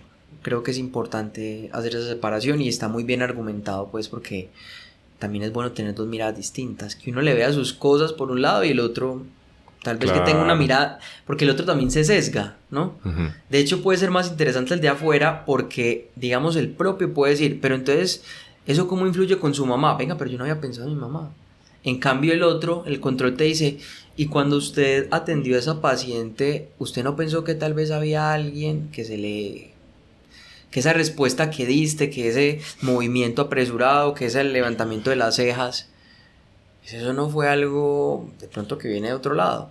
Y ay, yo creo que sí. Yo creo que eso me acuerda a mi papá o a tal cosa o en algún momento de la vida donde pasó esto, esto y lo otro. Y uno dice, ah, bueno, puede estar anoticiado de eso ahora. En cambio el otro, sobre todo porque hay algunos analistas que se genera cierta tensión, ese respeto que ya es de hecho, que ya genera incluso inhibición en lo que se dice. Hay de Mm, todo, hay otras ocasiones donde es el respeto máximo y yo no quiero que el analista piense mal de mí, ahí es donde entra mal el proceso porque la idea es que usted diga lo que usted piensa con tranquilidad y que su analista no lo juzgue. Ahora, si usted se siente juzgado por su analista, pues yo creo que una recomendación es hablarlo, decirlo, pues tener como cierta precaución ahí, porque a veces uno también se deja llevar del imaginario, ah, es que mi analista me juzga, váyase. Yo no pienso eso de váyase. Yo antes diría que si usted incluso lo está pagando y pues es su analista, dígale, yo no me estoy sintiendo cómodo y la última vez que diste este comentario yo creo que me sentí aludido. Puede ser. Hay reacciones distintas para todo, ¿no? ujú. Vale, es hablarlo. Es hablarlo, correcto. Eso es un poco el control, pues. Ya, ya, ya. Ahorita con lo que hablábamos de que igual eras muy joven y todo eso, sin embargo, pensaba también que igual ya tienes un bagaje largo, porque si arrancaste a los 20 fue la primera ya. Ahorita, o sea, ¿tienes una medida de cuántos casos llevas de psicoterapia? Eh, distintos. O Sí. sea, no Ah, bueno, no sesiones, sé cómo, sino cómo lo miden. pacientes distintos. No más en estos días en la empresa estaba haciendo un control de esos. Ajá. Y usted reconoce, sí sé que más de 80 personas. Yo creo que creo que 80 personas distintas, pero no sé, la verdad no sé. Vale. Diferentes. Pero ya pues consultas, yo creo que al año se pueden hacer más de 500 o 600 consultas. Wow. Pero también para contestarte lo que decías antes, yo tengo que tener un límite. porque es que yo tengo una responsabilidad. Yo en este momento estoy coordinando el grupo, unos psicólogos, unas personas dentro de Sapiens. Entonces a mí me dijeron, máximo 20 horas de clínica, no más. Tenemos un consultorio, tenemos la oficina al lado del Centro Comercial Santa Fe, pero no más de 20 horas, Alejandro, por favor, para que usted también haga otras cosas. Y yo, no, total. Es ¿Estás más, de acuerdo con eso? Bien. estoy rotundamente de acuerdo. Hay profesores en la universidad que lo que hacen es que hacen consulta, terminan sus funciones y hacen consultas los fines de semana, tienen un sábado. Pues no van a atender 20 personas, atenderán 3, 4 personas, 2 personas. Pero también es importante, para mí es bacano, para mí es importante mantener, yo no voy a decir un equilibrio, porque equilibrado no es sinónimo de equitativo. Lo equitativo sería, si atiendo 20 horas de clínica, 20 horas de lo otro, no. Yo puedo hacer 10 horas de clínica, por ejemplo, en junio tengo 2 viajes a Bogotá y uno a Cali. Y yo puedo decir, venga, entonces ¿dónde voy a atender los pacientes? Entonces no, tiene que ser equitativo, no, atenderé, les diré, trataré de hablar con ellos, los que tal vez puede ser esperar un poco más, y los que no, miraré la posibilidad de que sea virtual, o de lo contrario que me esperen un poco, ¿no? Entonces yo creo que es saber llevar el ritmo, pero mi prioridad en este caso es lo organizacional, es poder hacer las atenciones, poder escuchar los gerentes, poder escuchar las personas de talento humano y decir, mire, tal vez usted no está viendo esto, le propongo que hagamos esto. Hay ejercicios de todo, hay un ejercicio que se llama la esencia, donde es por la vía de la escucha, yo puedo escuchar qué es cómo los colaboradores ven la organización, y los jefes ven como, ¡ah! ¿Usted pensaba eso? Tremendo. ¿Usted pensaba eso? Ayer salió de la empresa que justo le acabamos de terminar la impresión, algo muy tremendo, y es que para los líderes, para 8 líderes que hicimos el trabajo, la representación del trabajo es un refugio. Y el gerente nos decía, es que hay gente que dormía ahí en la empresa, no querían ir a las casas. Entonces ahí es donde uno dice, como dice de George, que Johnny lo cita mucho, trabajar es más que ganar un salario. El trabajo puede representar mucho más, por eso la pandemia fue tan teso, porque decía, no, pero es que está en su casa, usted no sabe lo que es para la gente estar en la casa, usted cree que el modelo de familia tradicional es una familia funcional. O cuando las empresas dicen, es que somos todos una familia, ahí es donde yo quiero ver qué clase de familia. Por lo general una familia no es funcional y no tiene que serlo. ¿Qué quiere decir? No tienen que pensar todos igual, porque el criterio de funcionalidad es no hay problemas, no hay peleas, no hay discusiones, todos escuchan. No, eso no es real. Entonces uno tiene que entrar a analizar cómo eso se pone en juego, pues en el discurso tradicional de las empresas, que es quiero que todos seamos una familia. Nosotros no decimos eso. Como quien dicen, lo perfecto es enemigo de lo bueno, y lo perfecto es sospechoso. Lo que se vende como perfecto es sumamente sospechoso. Con eso que mencionas de la magnitud del trabajo tan relevante en la vida, y ahí es donde le veo aún más relevancia a lo que ustedes hacen, no más yo con este tema del podcast. En este último tiempo que estaba haciendo esto, que le he dedicado horas y pues un esfuerzo, y como cranearme las ideas y pues toda la gestión que hay detrás, que realmente ha sido, digamos que desgastante en cuanto a esfuerzo, pero muy gratificante en cuanto a mi sentimiento personal. No, realmente es una cosa loca. No es un trabajo formal y no estoy ganando ningún tipo de ingreso ni nada, pero sí le ha dado otra dimensión de sentido a mi vida. Una cosa loca. Le voy a poner un ejemplo. Usted viene acá y usted escucha gente. Y usted puede tener un protocolo de preguntas. No hay problema. Está bien. Porque tenés un entrevistado. Es lo mismo que en un proceso de selección. Es una persona que tiene un perfil. Y usted va a validar ese perfil. Le va a hacer ciertas preguntas. Acá no es tanto para ver si es bueno o es malo. O espero que no. Puede ser, sí. Ahí diciendo, se está pelando. Sino, ¿qué tiene por contar? Y yo creo que eso es lo que uno tiene que pensar cuando tiene alguien al frente. Es más, yo me acuerdo que cuando yo empecé a entrevistar, yo tenía un formato estructurado, una entrevista estructurada. Y yo empecé... Como tratando de ir a la segura. Sí, yo creía que eran preguntas clínicas porque eran preguntas ambiguas. Y yo cometí un error al principio. Yo me acuerdo que por leer, yo estaba nervioso por leer. Al principio yo lo que hacía era... Bueno, háblame de tu familia. Luego decía... háblame de tu papá, pero ya me había dicho que se había muerto. Uy, sí. Me pasa acá, porque es manejar esas dos cosas, ¿no? Claro. Como tener la pregunta en mente y luego que vaya respondiendo, pero uno igual ir teniendo la siguiente pregunta en mente para cuando deje de hablar, igual decirla y... Uy, La no, cosa es, ¿sabes jodido. qué? Y es una sugerencia. La mejor pregunta es la que no se planea, sino la que se escucha. ¿Por qué?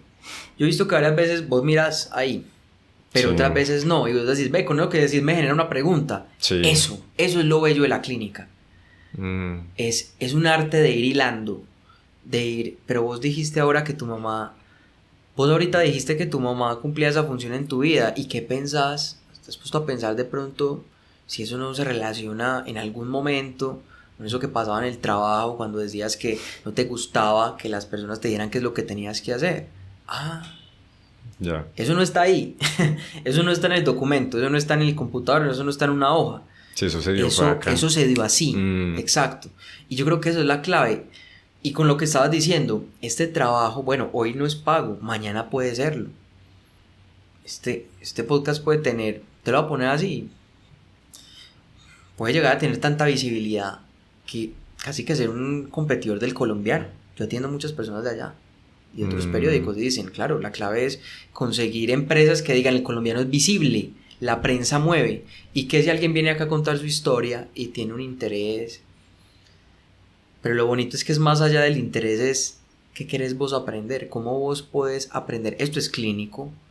Si usted me escuchó y me captó que dije algo que no quedó muy claro y me lo devolviste en clave de una pregunta donde tal vez me pusiste a pensar algo diferente de lo que yo pensaba, diga, venga, yo no lo había pensado, es verdad. Por ejemplo, a mí, yo nunca me había hecho la pregunta por la juventud. ¿No? No porque nunca me había puesto a reflexionar en ello de esta forma. Es decir, en algún momento sí me hicieron el señalamiento, pero eso de cuál puede ser la clave para ser joven y atender, nunca lo había pensado. Entonces yo creo que se trata de eso, de que vos vibras por eso. Lo que el trabajo significa, esto no es trabajo, o sea, hay trabajo no asalariado, ¿cierto? Hay muchos tipos de trabajo.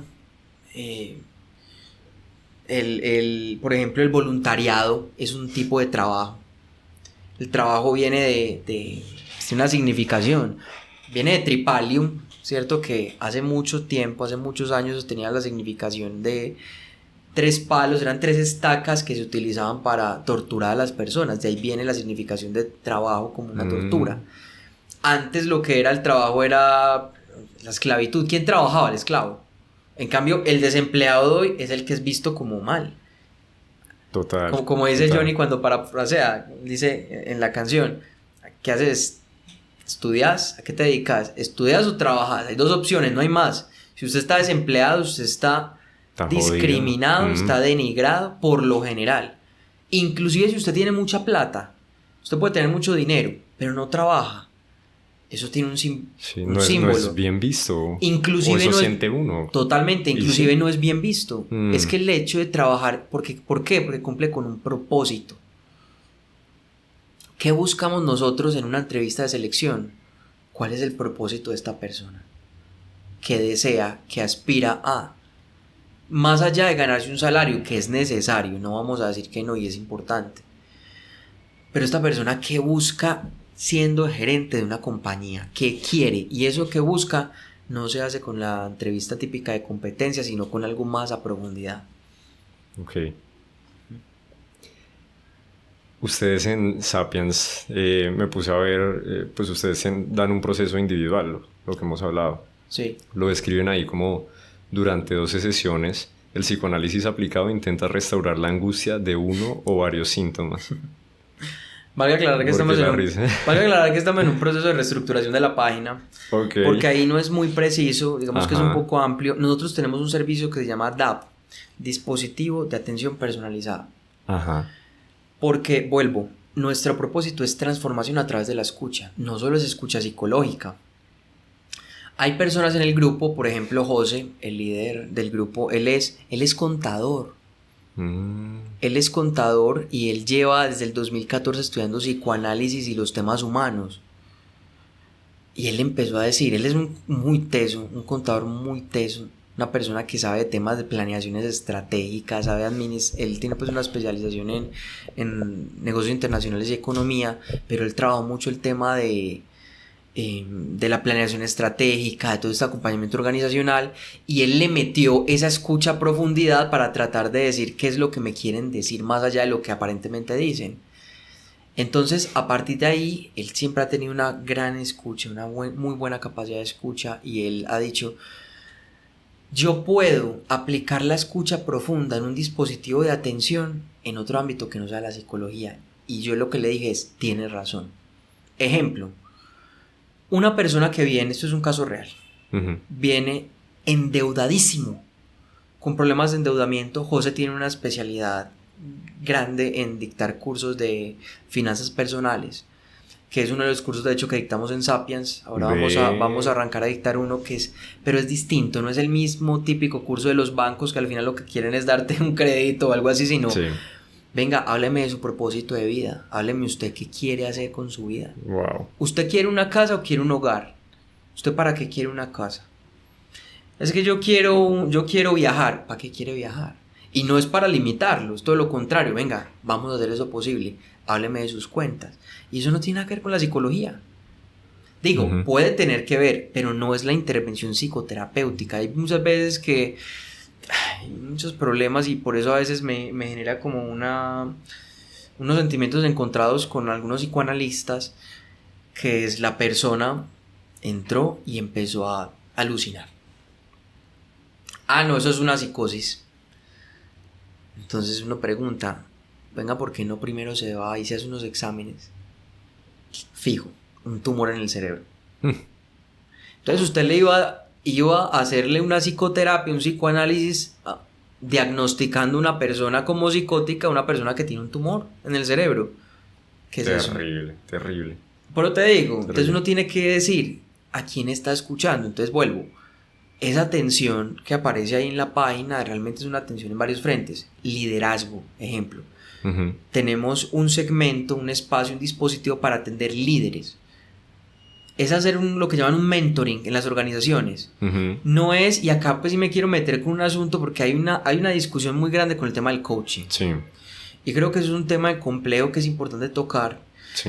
Porque el psicólogo por lo general dice, el coaching es horrible, eso no tiene fundamentos científicos, eso es un problema. Lo por debajean durísimo. Claro, durísimo. El coaching es un problema, eso es lo que dicen. Entonces yo me pregunto, vuelvo con lo mismo. ¿El problema es el coaching?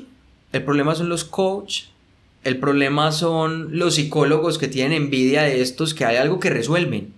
Sí. ¿Qué está resolviendo el coach que el psicólogo no resuelve? Yo me haría esa pregunta. Y el éxito que tienen es impresionante. Ahora, el coaching como tal es muy necesario en muchas ocasiones. En el deporte es muy necesario. Total. Yo tengo un colega que es psicólogo deportivo. Él me dice, Alejo, el coach es clave en deportistas. Perfecto. Entonces ahí es donde yo digo, cuestionemos un poquito eso.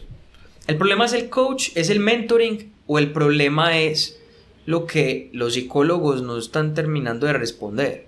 Entonces nosotros no hacemos un coaching, hacemos un mentoring, que es líderes que no saben llevar su planeación estratégica a cabo, porque hay unos temas que pueden ser personales, pero también unos temas procedimentales. Ahí es donde va el mentoring, ¿sí? ¿Cómo podemos nosotros apoyar y ayudar a las personas en esa clase de temas? Es que venga, su planeación estratégica dice esto, que es una planeación, y lo hemos hablado mucho últimamente en la interna del grupo. El estratega tiene 2 características, yo diría 3, que es lo que hemos hablado en el grupo. Tiene visión de futuro, no solamente se queda en el día a día, sino que es en el mañana, primero. Segundo, es una persona que se hace preguntas, que dice, ¿eso sí estará bien así? No es una persona que se queda en la suficiencia de decir, ya, esto está bien así, sino, se puede mejorar. Por eso, de hecho, nuestro paréntesis es el propósito del grupo IA es piensa de nuevo, es lo mejor.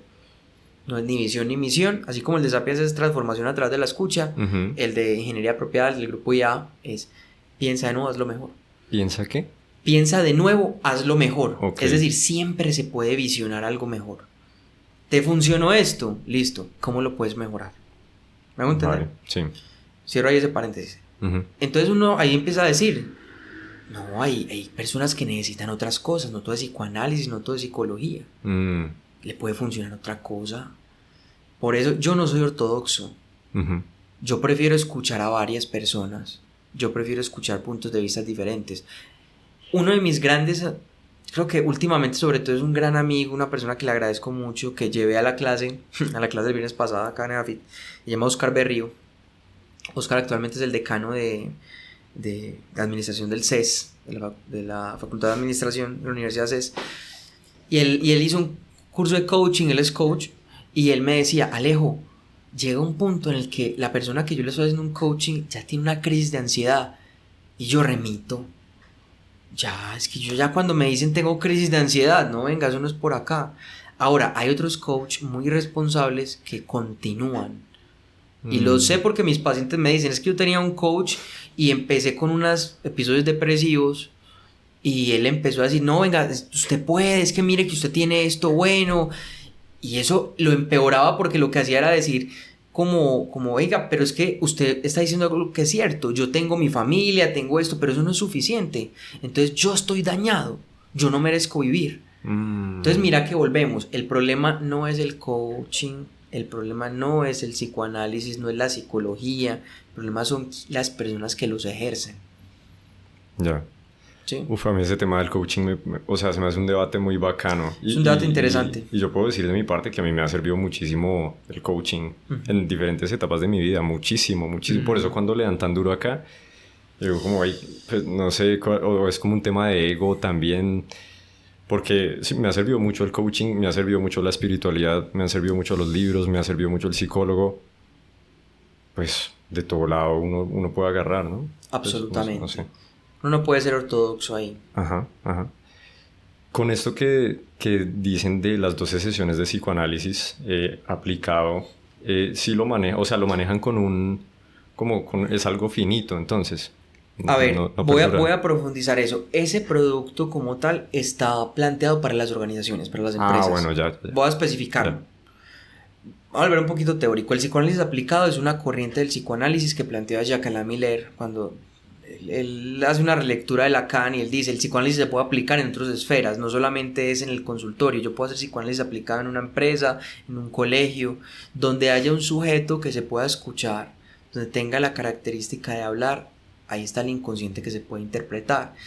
Ahora eso tiene pues varias discusiones. A lo que vamos ahí es, yo le propongo, a propósito de la pregunta que me hiciste, ¿cómo es eso en las empresas? Yo le digo a la empresa, mire, el servicio es el siguiente. Usted ya vio que hay una persona que tiene un problema y usted lo quiere apoyar. Entonces permítanos, nosotros lo asesoramos, tenemos unas sesiones con esa persona y delimitamos 12 sesiones. Okay. Eso era en ese momento, pero pueden ser 10, pueden ser 6, acuerdo, por supuesto, al presupuesto de la organización. ¿Qué pasa si la persona continúa y dice, se acabaron las sesiones, pero yo quiero seguir? Ahí ya se llega a un acuerdo. Hay empresas que dicen, no te puedo poner más, si tú quieres, sigue tú desde tu presupuesto. Otras empresas dicen, yo le voy a pagar un porcentaje y él paga otro porcentaje. Pero inicialmente estaba pensado así. Y de hecho hoy todavía yo atiendo varias personas de empresas que tienen un acuerdo y que ya se pasó el acuerdo con la empresa, entonces ya lo que hacen es cada quien por su lado, la empresa paga un porcentaje. Vale. Porque inicialmente lo había pensado era en la psicoterapia como tal. No, eso es distinto. Aunque hay una orientación psicoanalítica que se llama psicoterapia psicoanalítica breve, sí, que sí tiene algo más contado. No lo he estudiado a profundidad, entonces no te podría decir. Vale. Pero tal vez sí sea algo más corto en ese ámbito. O sea que la que tú haces en ese aspecto, digamos... Yo trabajo con los pacientes, las personas naturales, proceso, un análisis, trato de que sea algo, la persona va, no va, eso implica en las resistencias que es algo normal, natural, sí, pero es un proceso, ¿no? Ya es distinto. Las asesorías ya son las sesiones que estás viendo ahí. Ah, bueno. Listo. Bueno, pues ya vamos 1:30 aquí de... Y podría seguir por ahí 2 horas más. Total. Y hasta ahora ha sido el más largo. ¿En serio? El podcast más largo, sí. ¿Sí? Sí. Sino que eso cuando uno se divierte, le pasa todo. Esto es muy bacano. Bien, está lloviendo, ¿no? No está lloviendo, no. Es una tarde de viernes. No demora. Sí. Una tarde tranquila. No, Juan, muy chévere. Pues si tienes alguna otra pregunta, algo que quieras conversar, no hay inconveniente. Yo creo que podemos dejar por aquí, por ahora. Hay unas preguntas que había hecho el público, pero yo creo que podemos grabarlas en otro Puede video ser. y cortar este aquí para que no sea una cosa tan larga. Ok. Y ya, entonces bueno, aprovecho para agradecerte por venir aquí, por aceptar la invitación y gracias por esta conversación, por esta clase. Estuvo muy bacana, Alejo, muy chévere. Toda clase es buena con un interlocutor. Eso es lo Mm, importante. Alguien que sepa hacer preguntas, que sepa hacer comentarios. Entonces soy yo el que te agradezco, lo facilitaste bastante. Te agradezco muchísimo por permitirme contarme un poco sobre toda esta parte. Ya pues haremos otro para hablar de lo personal, esos asuntos pues ya, mm, que digamos que lo laboral y lo personal sí van de la mano, pero ya de otros asuntos. Esto es más enfocado en que nos diste la oportunidad incluso de hablar un poco de Sapiens, de la empresa, de las aspiraciones, la formación del psicólogo, que para mí es clave. ujú. O sea, yo no sé cómo se va a llamar esto, pero creo que tiene mucho que ver con cómo es posible aplicar la clínica o la escucha a profundidad en la organización, cómo se hace, avatares, no sé, cualquier cosa. Entonces te agradezco a vos, Juan, muy bacán, un proyecto bacanísimo. Seguí con eso y deseoso de volver.